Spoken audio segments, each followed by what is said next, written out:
Hi, hello, నమస్తే.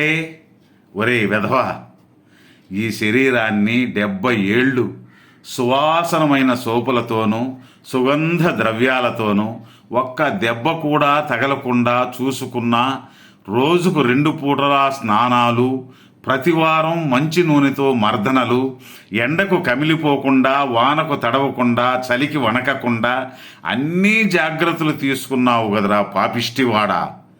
ఇప్పుడు ప్రాణం పోయిన తర్వాత శవం అంటావా? డెడ్ బాడీ అంటావా?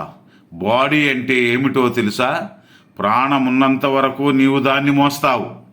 ప్రాణం పోయిన తర్వాత దాన్ని నలుగురు మోస్తారు. అదిరా బాడీకి డెడ్ బాడీకి ఉన్న వ్యత్యాసం. అదేరా ఈ దేహం, ఈ శరీరం. దేవుడా, నాకు ఒక వరాన్ని ప్రసాదించు. నాకు ఎటువంటి బాధ లేనటువంటి మరణాన్ని ప్రసాదించు. ఎవరి దగ్గర చేయి చాపునటువంటి జీవితాన్ని ప్రసాదించు.